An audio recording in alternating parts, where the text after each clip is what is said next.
qualified. Yeah. Probably one of you that knows what it is or where it is. Right, right. All right. Is it about the witching hour? I think.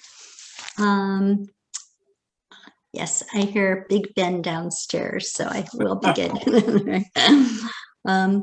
Good afternoon. My name is Sarah Stern, and I'm the founder and president of EMET, a premier think tank and policy institute here in Washington, D.C. And it's my distinct honor to be able to welcome you to today's very, very special webinar. It is our feeling that because of the events of the last 2 weeks, the world has suddenly become an infinitely more dangerous place, where America's enemies no longer fear us and our friends can no longer trust us. We are supremely honored to have with us today Colonel Richard Kemp. Colonel Kemp has led the Royal British Army into Afghanistan. He was sent to Kabul in 2003 to take command of the British forces there in Afghanistan. Realizing the extent of the terrorist threat with very little resources to draw upon, he put together a force of British troops and US Marines. Writing about Richard, the Canadian general commanding the international forces at the time said, quote, his efforts led directly to the most successful offensive counter-terrorist operations in Kabul, with several key terrorist leaders now under arrest, significantly setting back the enemy campaign. Richard has spent most of his life fighting terrorists, commanding British troops on the front lines of some of the world's toughest hotspots, including Afghanistan, Iraq, Northern Ireland, and the Balkans. In 1993, he was appointed by the Queen as member of the Empire for his intelligence work. Richard was also a recipient of one of EMET's coveted Speaker of the Truth Awards at our annual Rays of Light in the Darkness dinner in 2017. Aside from being a warrior in defense of Western civilization as we know it, he's been a courageous defender of the Israeli Defense Forces and has said that, quote, the IDF has done more to defend the rights of civilians in a conflict zone than any other army in the history of warfare. Richard, on Tuesday, President Joe Biden, in a speech before the nation and the world, managed to rhetorically spin the American retreat from Afghanistan into some sort of a victory. What is your feeling in general about this withdrawal and the way that it was handled? Well, thank you very much, Sarah. Before I answer that question, I would like to say what a pleasure and privilege it is to be invited by you and EMET to take part in this conference. I've done a great deal with EMET in the past, and they're an extraordinary organization, very effective in taking part in the fight for liberty and freedom around the world, and of course, spreading truth. So it's a great pleasure to be with you and to be able to speak to your audience tonight. And thank you everybody for joining us. I want to speak a bit about the background behind this decision to withdraw unconditionally from Afghanistan, and then maybe a little bit about the impact on Britain, Britain's reaction to it, and the relationship between Britain and America. And I'll speak probably for about 20 minutes or so, and then happy to take questions as ordered by Sarah, under whose command I am today. So first of all, what happened in Afghanistan, and I think probably most of us followed it pretty closely over the last 2 or 3 weeks at least, and in some cases before that. Just to give you fill you in a little bit on my own background, as Sarah mentioned, I was commander of British forces in Afghanistan in 2003. After that, for several years, I was responsible for intelligence on Afghanistan and other terrorist-related issues around the world for an organization in Britain called the Joint Intelligence Committee, which is the top-level intelligence organization in the UK and essentially provides intelligence assessments for the Prime Minister and cabinet ministers in Britain. So I was pretty well versed for many years on what was happening in Afghanistan, even after I left the place. I mean, in essence, I think what we are facing now is a a deeply catastrophic situation from my point of view. And I think that, you know, President Biden, his decision to unilaterally and unconditionally withdraw from Afghanistan was a fundamental mistake, a fundamental policy mistake, one of the greatest I think we've ever seen.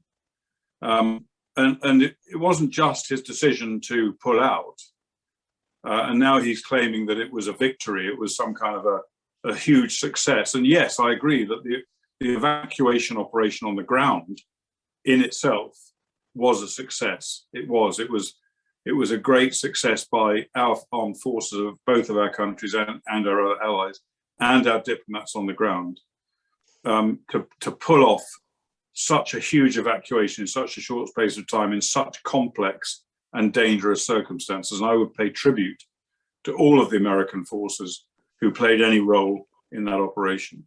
But I'm afraid the same cannot be said about the wider situation, because pulling out of Afghanistan, unlike President Biden's account, it was not basically ending the war. The war is still going on. It's just we have pulled out of it. That doesn't end it. And it's not simply a war that's confined to Afghanistan either. He portrays it as a civil war in Afghanistan. It isn't that. It's a conflict that affects pretty much every aspect of global jihad around the world. And it hands a victory, not just to the Taliban, but to jihadists everywhere. And it shows us to be weak and it shows them to be strong, however you want to look at it. That's the way it seems. And once he decided to do that, which, as I say, was a grave error, he then set about organizing it in the worst possible way that you could do. First of all, he gave the government of Afghanistan and the armed forces of Afghanistan far too short a time from the time he told them we were going until we went. That didn't give them time enough to prepare, plan, and you know, set themselves up to deal with a totally different situation. It is a totally different situation without the US presence there. Didn't give them time to do that. And in fact, it would have taken a bit more effort to persuade them that we were really going, because that was not really understood or taken in by the Afghan government until it actually started happening. And even our own Foreign Secretary here in Britain, Dominic Raab, he was giving evidence yesterday to the House of Commons Foreign Affairs Select Committee in Parliament. And even he said that Britain didn't really believe it was happening, extraordinarily. And that was given as a sort of excuse for some of Britain's failed actions in this process. So he needed to give them more time. Secondly, he chose the worst possible time to withdraw. This is the height of the Taliban fighting season. This is when the Taliban is at its most powerful. Had he waited until, let's say, late autumn or winter, late fall, I should say, speaking to an American audience, late fall or winter, then they would have been, it wasn't their fighting season, they would have been hibernating. Yes, there's still activity, they would have still done something, but it wouldn't, I don't believe, has been as strong an operation by the Taliban as it was now. And then thirdly, he failed when he first decided to withdraw US forces. He should have immediately started the evacuation of all US citizens in Afghanistan and all those who have helped us in the conflict over the last 2 decades, who wanted to leave and who we wanted to leave. But he didn't do that, and Britain didn't do that either. And as a consequence, both our countries and other countries ended up scrambling and panicking to get people out after the government in Kabul fell. It's extraordinary. All of this could have been done months ago without any of the, not only the dangers and the difficulties, but also the humiliation, because it is a humiliation. It's tragic that during this operation, the United States lost 13 of their service people killed in a suicide bomb attack. That didn't need to happen. That could have been prevented. It could have been avoided by a longer term, more considered evacuation, while we still had troops in place on the ground in Afghanistan. And the imagery we've seen is quite extraordinary of the bomb attack, of rocket attacks on the airport as we're trying to get out. So what you've seen is America running away under fire. That's the imagery. It's not, American army wasn't running away, nor was the British army, but that's the imagery. America runs away under fire. That's why the Taliban and the Islamic State, who, by the way, are not sworn enemies, contrary to what President Biden said, that's why they wanted to pursue us out with rockets and bomb attacks, and maybe more attacks that didn't actually come off. We don't know. But that's the devastating situation we face now. I could say a lot more about this, but I won't, because I've got a limited time, and I'm happy to take questions afterwards. I think the implications are very, very grave as well. First of all, on terrorism, international terrorism. President Biden says that the Taliban have promised not to allow terrorists to operate within Afghanistan. That if it wasn't so tragic, that would be laughable, because the Taliban themselves are terrorists. These are international murderous jihadists, and they will allow other terrorist groups to operate in Afghanistan, whatever they might say to us. They will. They have before. They're very close with Al-Qaeda. They are not permanent sworn enemies with Islamic State Khorasan in Afghanistan. They sometimes work together. They sometimes cooperate. They sometimes kill each other. They sometimes hate each other. But that's just the way things work out there. They're not going to be fighting alongside us against the Islamic State. It's very straightforward. And jihadists from around the world will pour back into Afghanistan as they did before 9/11. We will see them joining the Islamic State, joining Al-Qaeda, joining the Taliban, training, preparing, meeting, organizing, and then attempting to launch attacks against our countries.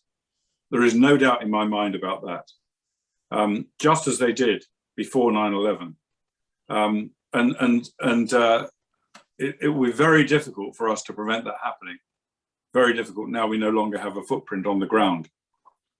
So in addition to that, we have the victory of the Taliban, and it is a victory of the Taliban, which will inspire jihadist groups everywhere.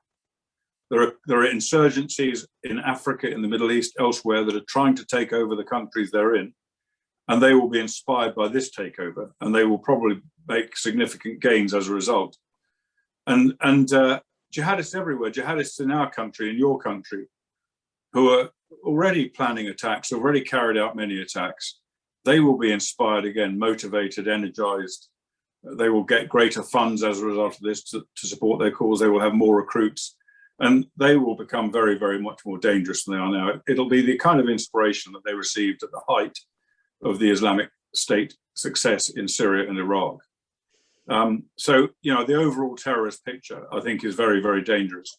And just one kind of adjunct to that, if you like, is that it's always been a serious concern of Western policymakers, US, UK, the others, that one day the insurgency that's taking place in Pakistan could lead to nuclear weapons or nuclear material falling into the hands of the insurgents there. And one of the greatest, there are two issues really. One was the ability to monitor that situation and be able to react from Afghanistan, which we now have lost.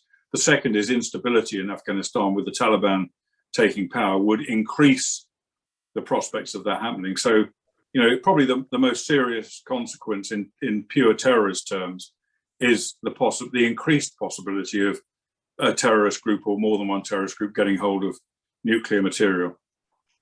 In addition to the terrorist threat, we obviously have to consider the fate of the people in Afghanistan.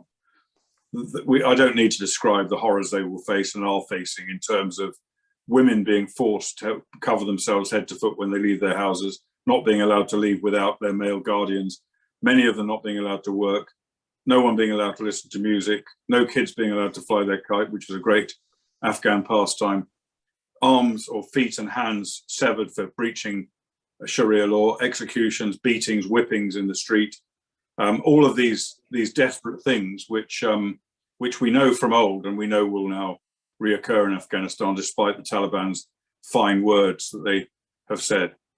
So you know, all of the Western citizens and people who we wanted to get out of Afghanistan, they're now hostages of the Taliban. The Taliban will hunt them down and round them up and hold them or kill them. They will kill some of them or hold others, and then extract a huge price from us as a ransom for allowing them to leave the country. I think that will be one of their primary goals. I think the future influence over Afghanistan and the region will come predominantly from China. It will also be from Pakistan, to an extent from Iran, and from Russia. And all of those countries that I just mentioned were all very strong supporters of the Taliban over many years, all of them. They armed, they equipped, they supported, they funded, and they provided safe haven for the Taliban. And that is particularly the case. The worst case, the strongest case of that is Pakistan. They supported the Taliban insurgency for the last 20 years, working with them and supporting them to attack us, including using US taxpayers' dollars of funding, of aid to Pakistan to support the Taliban. And without Pakistani support in particular, the Taliban would not have been able to maintain their strong jihad over the last 20 years, would not have been taking over the country today. And the Pakistani Prime Minister, Imran Khan, was celebrating the victory of the Taliban himself a few days ago, while many of his officials were denying that they'd ever given any support to the Taliban, which we all know is not true. So this will be the influences that we see in the region on Afghanistan, used to various different effects. China will plunder Afghanistan for its natural resources. It will use the land of Afghanistan as a part of its Belt and Road Initiative, and will strengthen its close relationship with Pakistan through that territory. It will also do what it can to undermine the US, as will Russia. And I'll speak a little bit about Iran in a moment. The broader strategic consequences, in addition to those affecting jihadists that I've already mentioned, one of President Biden's reasons or excuses that he gave for leaving Afghanistan was that he wanted to devote more American resources to confronting China and Russia.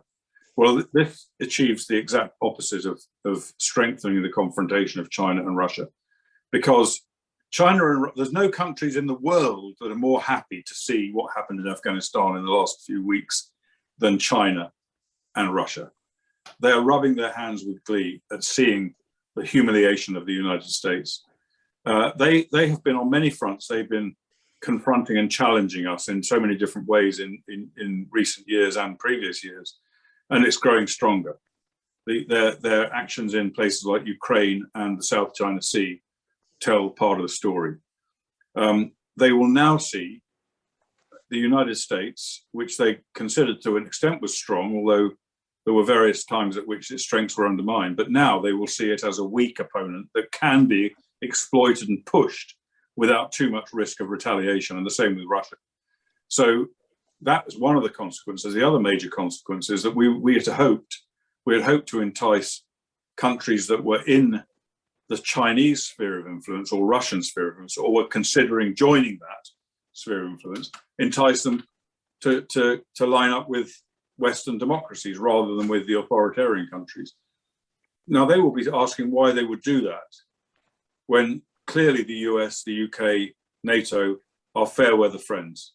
They're not going to be around when the chips when the going gets tough, or the chips are down, whatever the right saying is. They're not going to be around. So that will really diminish our leverage and influence over the countries we had hoped to join us in this struggle against China in particular, and also Russia. So huge strategic consequences there. In terms of our relationships in NATO and the US for Britain, first of all, the US-UK relationship is extremely important in the interest of world peace and order. Now, it's probably much more important to the UK than it is to the US, but nevertheless, the UK stood beside the US in pretty much every conflict that's occurred for many, many years, with the exception of Vietnam. The US has stood beside us since the First World War in virtually every conflict we were involved in.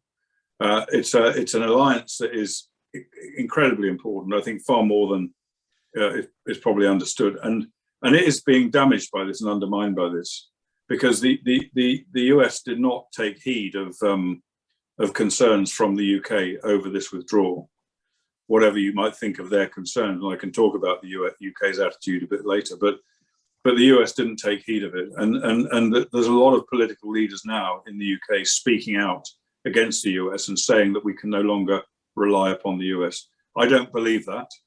I question how the extent to which we can rely on the US under President Biden, but I think it's absolutely vital that the UK-US relationship remains as strong as it possibly can. So it needs to be repaired. The same is true of NATO. NATO has been shown as basically a paper tiger. No country was prepared to stay in a proposed non-US coalition in Afghanistan. All NATO countries were asked, none was willing to stay without the US. And that shows, to me at least, NATO is the US. The rest of it is window dressing. And many previous US presidents have made the same point several times.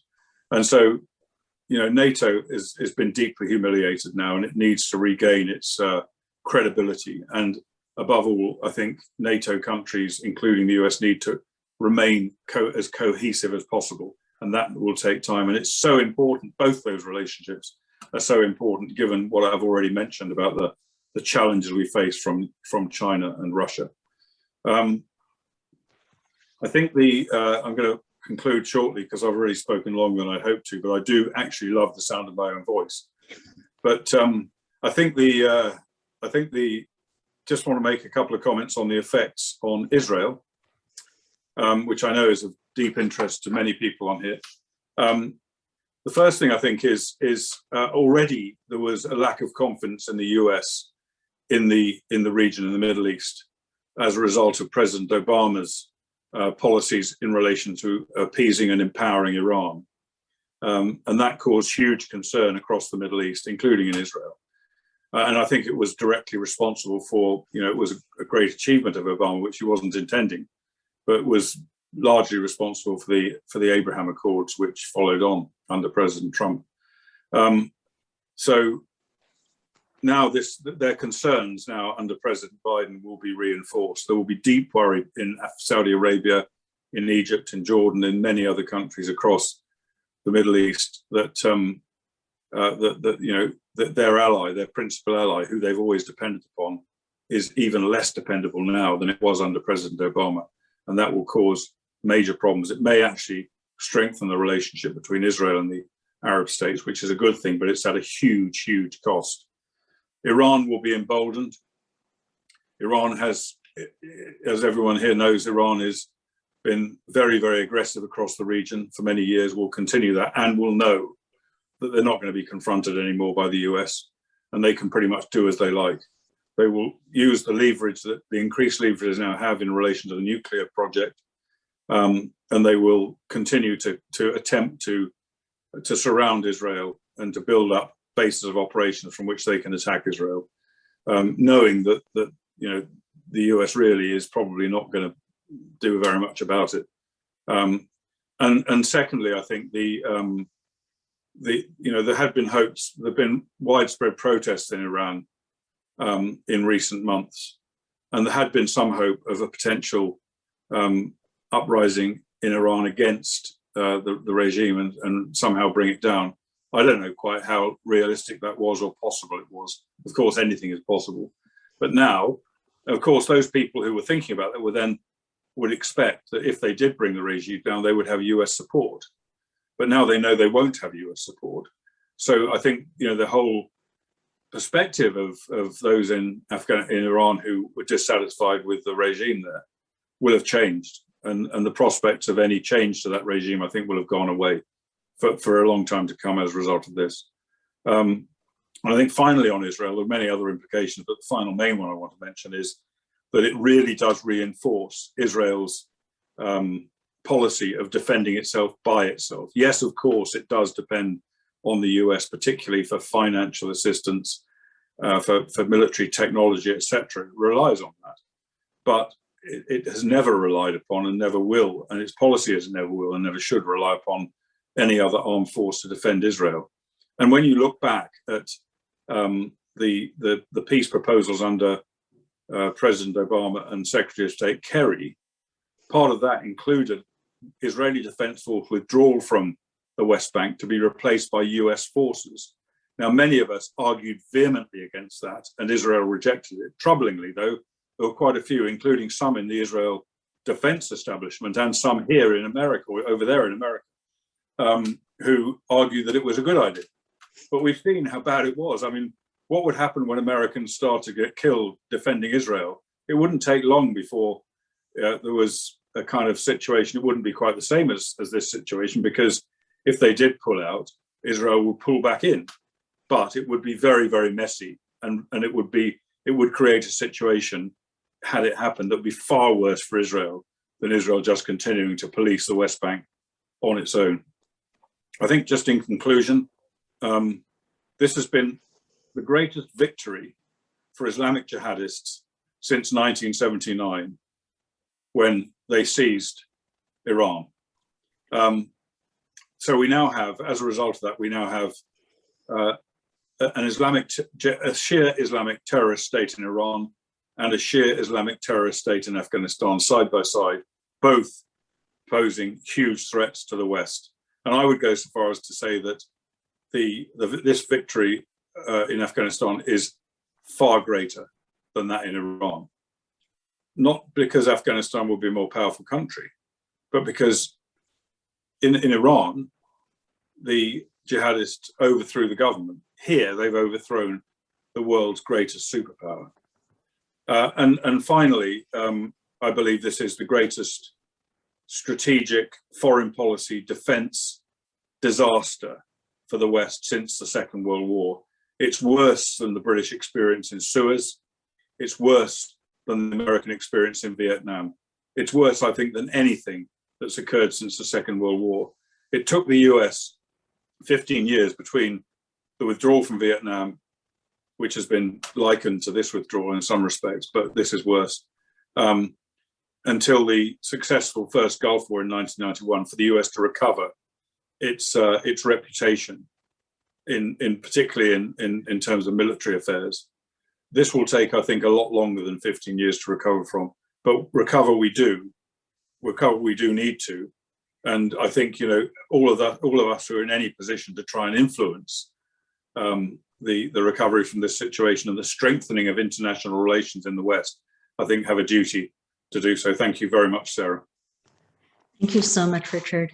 And we have a profound duty, because the stakes are simply much, much too high, much too grave for us to shirk this responsibility. I'm going to, as the moderator, take the liberty to ask the first question. President Biden speaks about how we will still have intelligence capabilities, quote, over the horizon. How is this done? What's going to become of our intelligence in that region? Well, we will have intelligence capability over the horizon. And I think our objective should be, I'm not saying will be, but our objective should be to identify centers of jihad in Afghanistan that threaten the West, and identify them and then carry out strikes against them, probably airstrikes, possibly special forces raids, either is possible. But our intelligence capability is gravely diminished by what's happened. We will have a relatively restricted picture, even combining different national intelligence services, but we won't have a great perspective on what's happening in Afghanistan. Certainly nothing like we've had with the previous footprint. And I go back to what I said before, that Afghanistan has also provided an extremely vital base for intelligence in relation to what's going on in Pakistan with its huge dangers, and in relation to what's going on in Iran, which also has dangers. Right.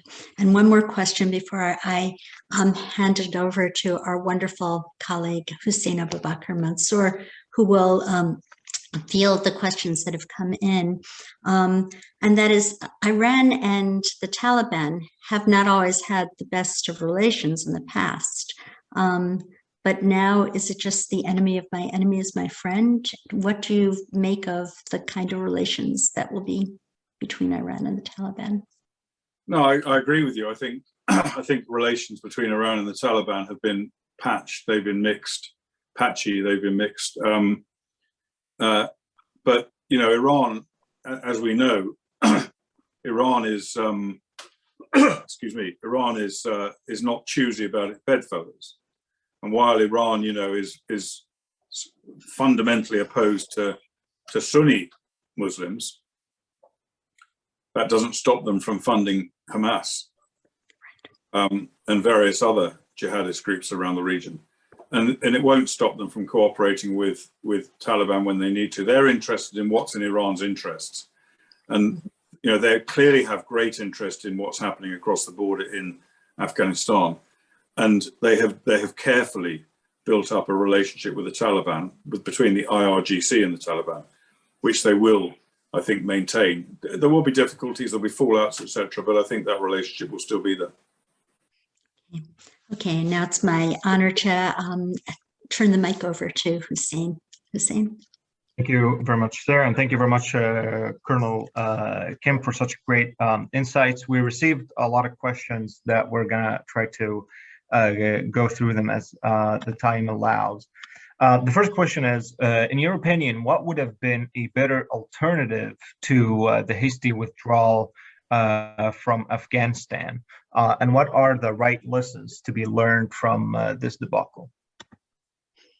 Well, we've spoken about forever wars. Or we haven't, but I haven't, but certainly President Biden has. And you know, we have enduring commitments in, well, you do, the Americans do, in Korea since the 50s. There are various other places, including in Cyprus, where British forces have been deployed there since Turkey invaded Cyprus, and still are today with UN forces as well. You have numerous other you had a US garrison in Germany, who still do, since 1945, when that war ended. So these are enduring military commitments, and they're not, no one's talking about them as endless wars or whatever they call them. There's no reason why Afghanistan should not have also been seen as an enduring military commitment. It's not a question of a choice whether we're there or not. It wasn't to be involved in their civil war. It's because there is a threat there from international terrorism, which cannot be dealt with any other way. Some threats from international terrorism are dealt with by training local forces, by supporting them in different ways, some by having forces on the ground. For example, the British Army at the moment has forces deployed in Mali, as do the French, against the jihadists there. So, you know, that threat is there, and we have to deal with it with boots on the ground, or we had to. So, you know, we should have stayed. And I think, you know, 20 years is no time actually in global affairs, and we should have been ready to stay another 20 years. We had to. It was a relatively small commitment. The last American soldier, I think, until this withdrawal, was killed a couple of years ago, and the last Brit, I think, was killed even longer ago than that. So it's not kind of really a hot war. I think what we should have done, in my view, is we should have increased the number of forces. They're not dramatically, not by the same numbers as were before, but enough to give, I think, an adequate support to the Afghan National Army had they, you know, if they come under particular pressure. I think that would have been necessary, but nothing major. That's what we should have done, in my view. Thank you. The second question is, what caused the quick collapse of the Afghan government and military that prevented them from conducting a counteroffensive against these threats? And is there any way to remedy that situation, or is it too late now? Well, there was what caused the collapse was there was, first of all, a preconception, which is why it was all so surprising, and a misjudgment by our intelligence and our armed forces, not just Americans, the Brits as well, that the Afghan national security forces were stronger and more capable than they were. And that judgment or misjudgment came about partly because there was an inflated reporting on the capabilities of the Afghan forces by people who were doing the training, who obviously they were doing the training, they're responsible, so it's got to be good, it's got to go well, and it did go well on paper. And also there's the kind of increased wokeism we see in our armed forces, whereby the fact is that the Afghan National Army, they may have been wearing uniforms similar to the British Army and the American Army, carried weapons similar, helmets similar, but they were nothing like us. They're culturally totally different. They cannot be the same as us. Yet if you're reporting on the Afghan National Army, you can't say that because you get accused of being racist. And that's where wokeism sort of can dominate and be extremely dangerous to military policy. But anyway, those were two of the reasons why they were overestimated. The reason that they collapsed, they were capable forces, though. They weren't capable in the same way as our forces are, nothing like, but they were capable. And they've been fighting against the Taliban for almost 20 years. In the last 7 years alone of that 20 years, 50,000 Afghan soldiers had died fighting the Taliban. 50,000 had died fighting the Taliban. Bravely, courageously, they inflicted also heavy loss on the Taliban. That 50,000 is 2/3 the size of the current British Army, believe it or not. So it's a lot of people. And President Trump accused them of cowardice, which is just not true. They're not cowards. But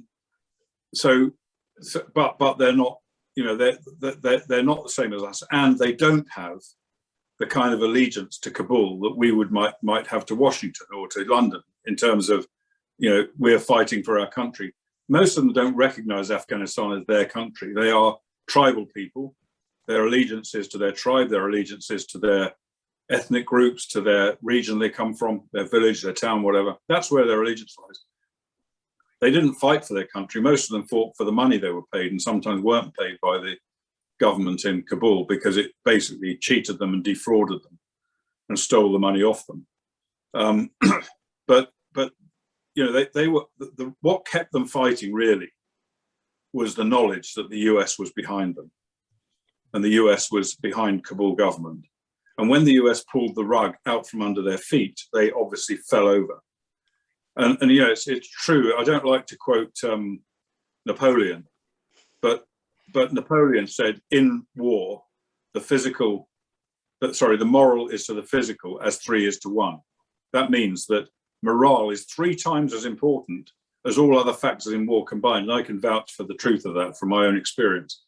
And America, by pulling out with the West, I'm not pointing the finger only at America, our own country as well. America, by pulling the rug out from under their feet, deprived them of morale, which had kept them fighting. And the same goes really for the government of Afghanistan. The government never, we never really understood that the government of Afghanistan was not the kind of same thing as a Western government. They had the centre in Kabul, but they had the real power around the country was in the provincial capitals with the provincial governors. And they didn't have the same allegiance to Kabul as maybe some of our states anyway have to Washington. Some of your states have to Washington, maybe not all, but so they collapsed likewise when they saw Kabul, when they saw the US was pulling out of it, and those are the reasons why it occurred. And I think I just make one other point in relation to this. I mentioned the corruption of the Afghan government. They were deeply corrupt. They were lining their own pockets. Many of them have mansions in Dubai or Turkey and different other places, large amounts of money stashed. That's money from the US taxpayer, by the way. And they did not command the allegiance of their provinces. When I was there in 2003, the US ambassador, and to a lesser extent, the British ambassador, dictated to President Karzai what he would do. It wasn't done ruthlessly, it was done politely, etc. But nevertheless, he didn't move without a nod from the US ambassador. When we, at one point, not long after that, we decided that, logically, and if you look at it in our terms, that the government in Kabul should have full sovereignty. and should decide for themselves, and we just support them, which turned out the way it turned out. It didn't work, and we saw that very graphically. The only way, I think, for it to have continued to work effectively would be if the US or NATO effectively behind the scenes ruled the country like an imperial power. Now, I know that sounds awful to say, and it's certainly counterintuitive, but I do believe that in order for the kind of government that we certainly wanted to remain in Afghanistan, in order for that to properly take root, we would have had to control the country for a lot longer than we did. And I think that, that was whether it would be right or wrong to do that, I don't know, but it would be that would be a contributory factor to what happened. Thank you very much. I truly, and I'm sure our listeners appreciate your answers that, of course, in the current war climate, as you said, are quite unorthodox and very unfashionable. There are a few questions that I'm going to try to condense into one. Do you see the Taliban evolving into a unified government body? And if so, will they be recognized by the EU, the US, and internationally? And if not, will they fracture into hostile warring factions, basically becoming a new Syria, where people or other countries fund their own different proxy groups and terrorist organizations? Well, I would say, the Taliban, when they governed before in Afghanistan, they didn't ever govern the whole country. The North, under the Northern Alliance, was a thorn in their flesh throughout. They never took over that territory.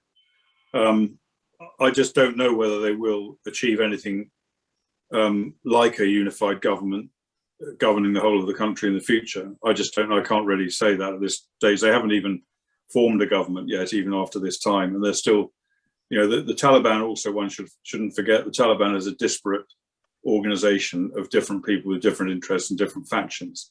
And they're now infighting among each other. So I think it's too soon to say whether they will sort of disintegrate into a group of warring factions or not. I think one thing just to note for those who aren't aware, there is a resistance movement forming in the Panjshir Valley in the north, and Amrullah Saleh, who was the first vice president of Afghanistan until the fall of the government, and is therefore de facto currently the president of Afghanistan because the president left the country. And the Taliban didn't seize power with any legitimacy. So really, Saleh is the president now. He's in the Panjshir Valley, an extremely courageous man who I know personally. And he's there along with Ahmad Massoud, who's the son of Ahmad Shah Massoud, who was the leader of the Northern Alliance throughout the Taliban period when they ruled last time, who was, again, an extremely courageous and vicious fighting man. And they have with them a lot of people who, obviously those who live in the Panjshir Valley, and I don't know how many, but many thousands who have gone there to take refuge, including former Afghan army soldiers. And it's not clear yet what they will be able to do, whether they'll be able to do anything from there, whether they'll just be able to hold on to the valley, which is notoriously difficult to conquer if you're not occupying it. The Taliban, in fact, tried an assault on it yesterday, which I believe was defeated with the loss of many Taliban fighters. But in order for them to be able to do anything against the Taliban, they will need international support, significant international support. And even then, they may not be able to do anything except potentially just create a few bloodbaths here and there without having any real effect on the country overall. I'm sure India will be supporting them. India supported them throughout the previous Taliban reign. I would like to think that Britain and America will give them support, albeit covert support at the moment, but give them some kind of support. And I think some of the countries in north of Afghanistan will also help them out. And as far as recognition is concerned, I strongly believe we should not recognize the Taliban as the government of Afghanistan. They have no legitimacy. There was an elected government there. The Taliban came and seized power. They just demanded they were now the government. There was no process by which they were made the government. We should not recognize them as a legitimate government. It would be like recognizing the Islamic State when they controlled large areas of Syria as the government as a legitimate government. It would be catastrophic, and it would encourage and inspire jihadists even more than they've been inspired up to now. I do believe that there is a need to be, to some extent, pragmatic in our dealings with the Taliban at the moment in relation to trying to get out some of these hostages that are stuck in Afghanistan. But the extent to which we should do that is very difficult to say unless one has more details on exactly what's happening on the ground and how the Taliban government unfolds.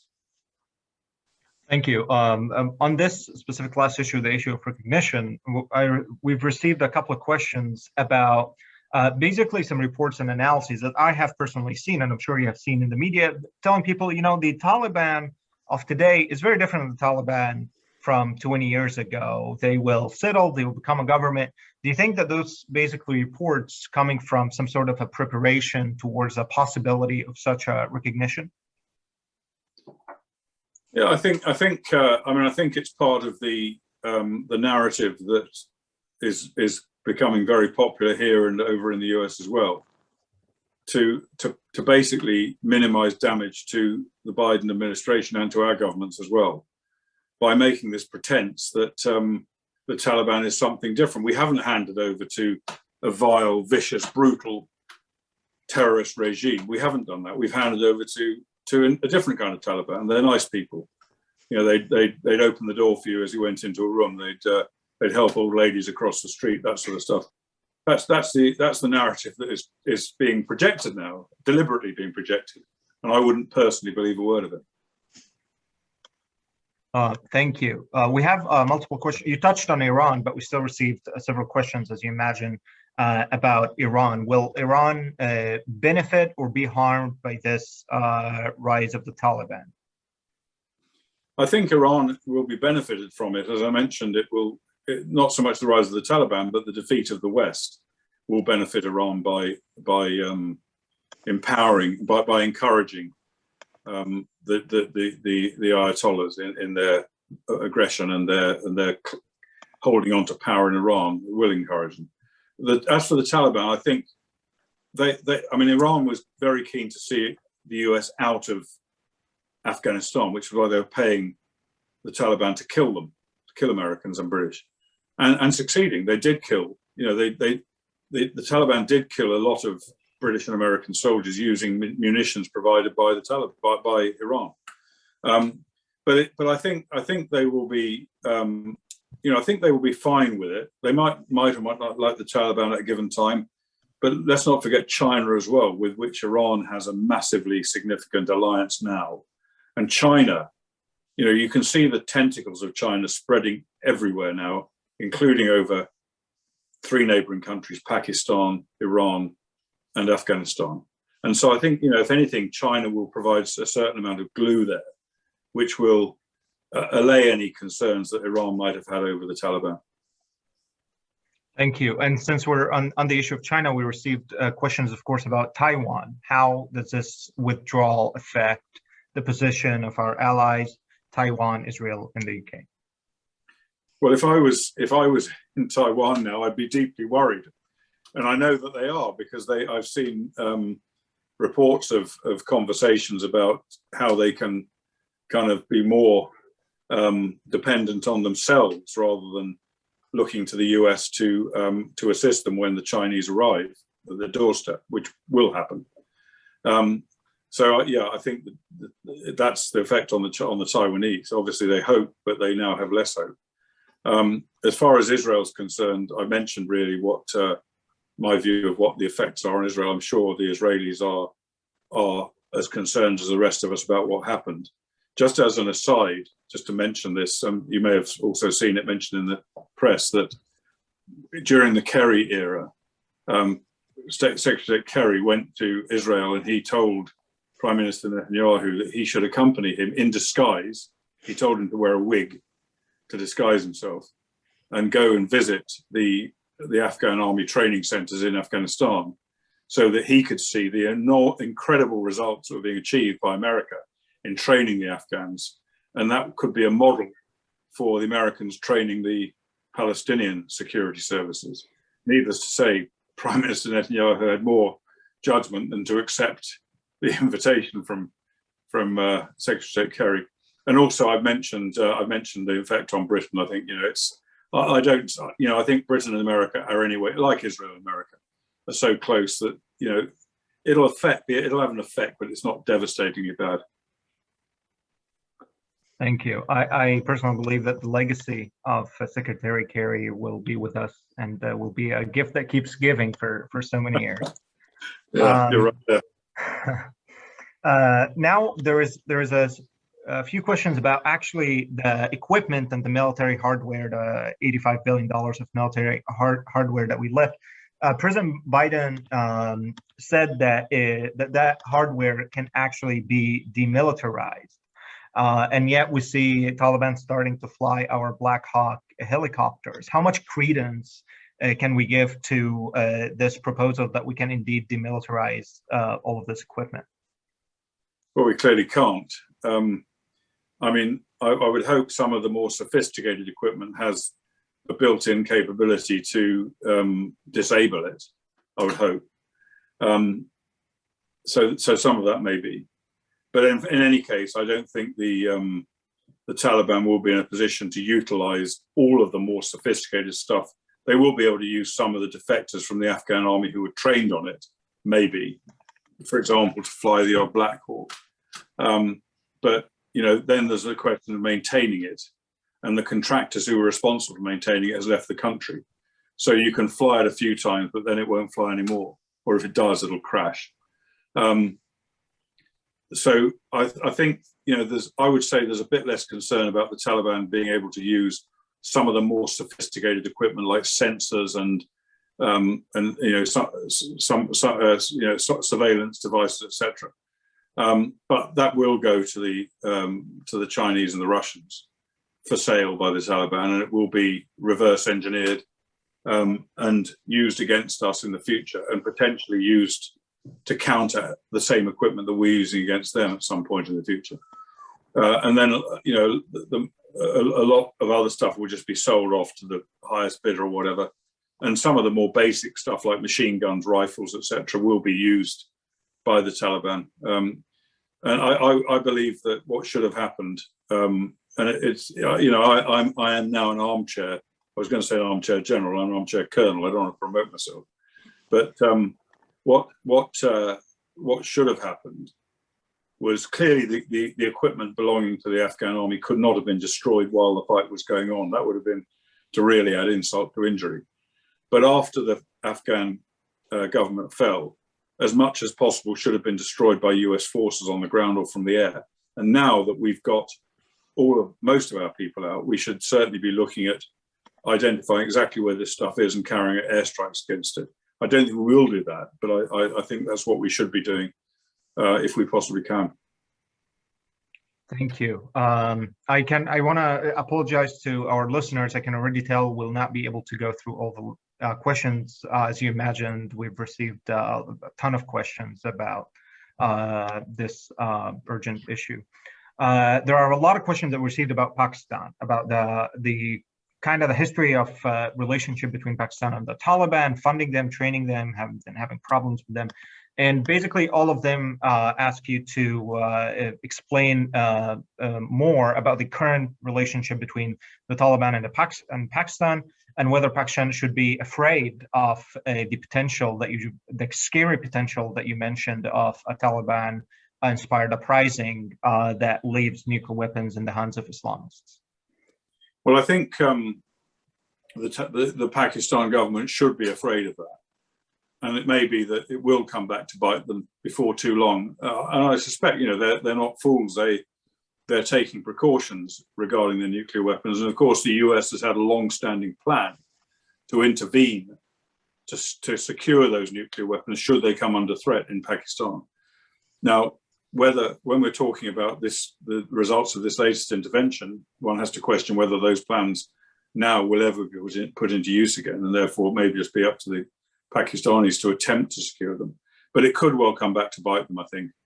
I've explained the kind of relationship between the Taliban and Afghanistan between the Taliban and Pakistan up until now, and I think the Pakistan will be cashing in their chips with the Taliban and expect to have significant influence over the country, which is what it's all been about. And the reason, Pakistan's strategic motivation is their perpetual fear of India. They live in fear that India will invade them. And when they do invade them, they've always seen Afghanistan as maneuver depth, where they can fall back to. And in order to do that, you've got to control the country. And that's the whole reason why they wanted control of Afghanistan. And that paranoia on the part of Pakistan remains. And they've achieved it, because India is not going to invade Pakistan. I say they're not going to. I wouldn't have said that we would be running away out of Afghanistan a little while ago. But I think it's highly unlikely it will happen, short of some major provocation from Pakistan. But if it does, they've got what they wanted. They've got the maneuver space now. Thank you. As I said, we're not going to be able to go through a lot of the questions that we received. But let me ask you, what is next? What do you think is the next best thing that we can do, and how do you think the next elections will affect our strategic standing globally? Well, I think we should, in my view, do what we can in relation to Afghanistan to get people out that we need out. We should be putting maximum effort into doing that, and I know some of our diplomats are doing that at the moment. That should be a major effort.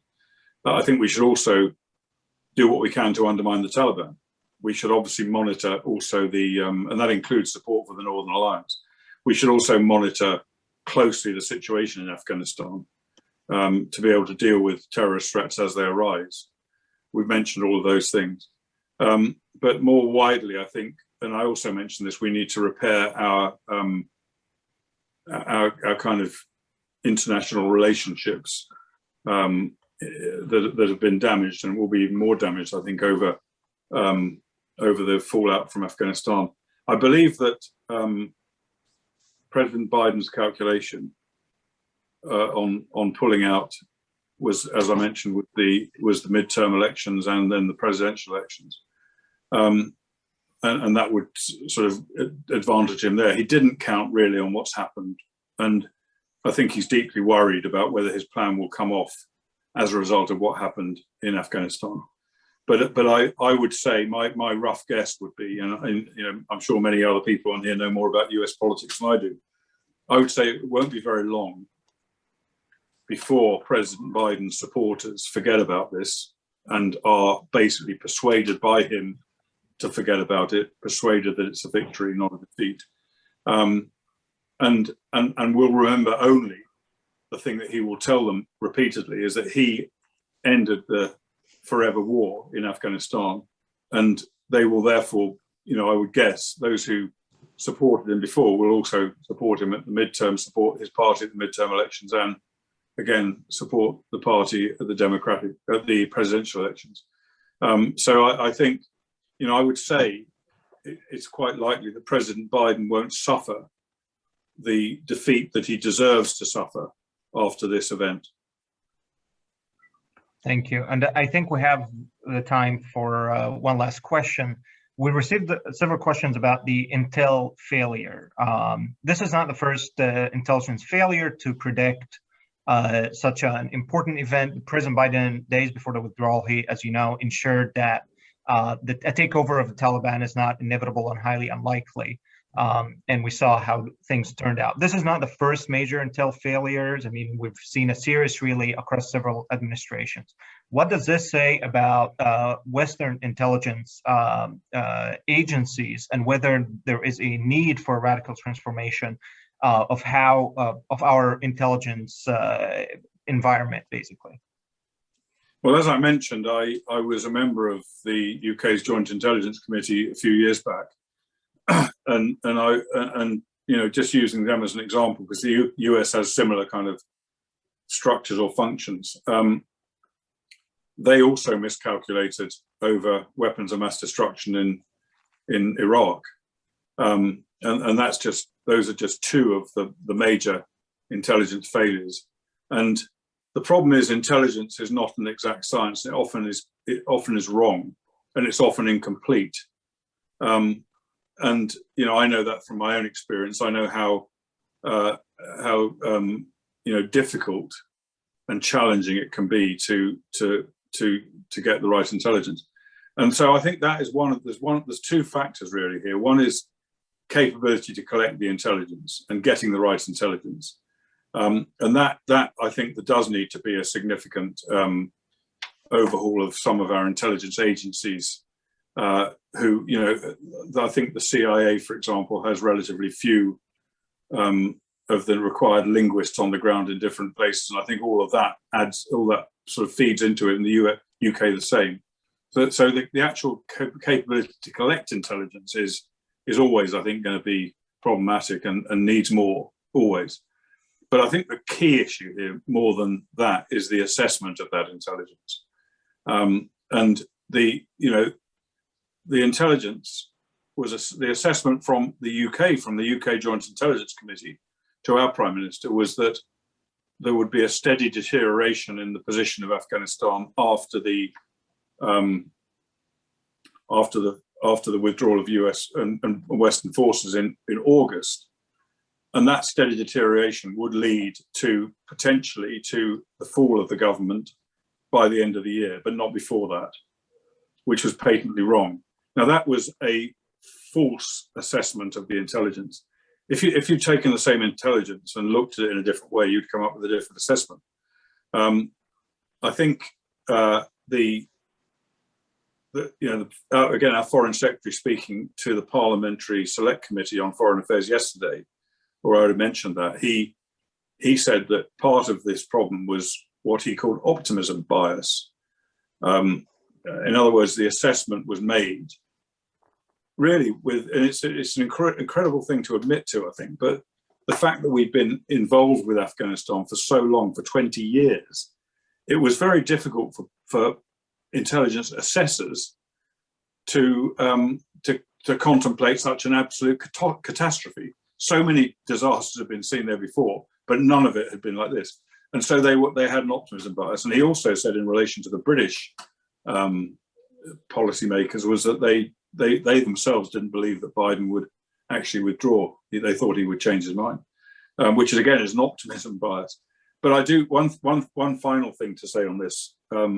It's a very complicated issue, I think, and I'm hoping there will be on both sides of the Atlantic, there will be independent investigations examining things like the intelligence and decision making, not necessarily to get scapegoats, but to learn what we can do next time if something occurs like it, or what we shouldn't do. But again, you know, even if the intelligence assessment is that nothing's going to go wrong badly for a few months, that's really the best case, I'd say. But there's also a worst case assessment, which is it could collapse tomorrow. And in military and political planning, you know, anyone worth his salt has to plan not for the best case, but for the worst case or the most dangerous case. And very clearly that was not done, which accounts for why we've seen these terrible scenes at Kabul International Airport and elsewhere across the country. Thank you so much, Richard. First of all, we have always said at EMET that it's only prudent in foreign policy that you plan for the worst case scenario. I know when I'm riding on an airplane, if we're expecting turbulence ahead, I appreciate it if the pilot says fasten your seatbelts. And I think that is you know, our take on foreign policy in general. I have to tell you that as you were talking, one of our viewers wrote in, Colonel Richard Kemp is an international treasure. And I can't thank you enough for your intellectual honesty and integrity and your moral courage on this issue and in everything. And I should say, you know, that EMET believes very strongly that hopefully a well-informed public will trickle up to well-informed policymakers, and that's why we do this every week. We have wonderful webinars featuring amazing people such as yourself, Colonel Kemp, and whatever people can do to support our ongoing activities, we would really appreciate that. And if you can, please look at our website at emetonline.org. All of this, takes a great deal of time, energy, effort, and expense, and we appreciate whatever contributions you can make for our ongoing activities to enlighten the public. And again, thank you so much, Colonel. Sarah, can I just say I've never been referred to as an international treasure before, nor a national treasure or any kind of treasure. But I appreciate the compliment. Well, to us you are, and you always have been. Really. I would also like, and Sarah hasn't told me to say this, but I would also like to echo her comments, which is whatever you were going to contribute to support EMET, please double it soon, because it's a very important organization. And finally, thank you very much to Sarah for inviting me. Thank you also to Hussein for your excellent questioning, and keep going on your personal good work as well. And thanks to Naomi behind the scenes. Thank you. Okay, we'll be signing off now. You take care. We'll be in touch.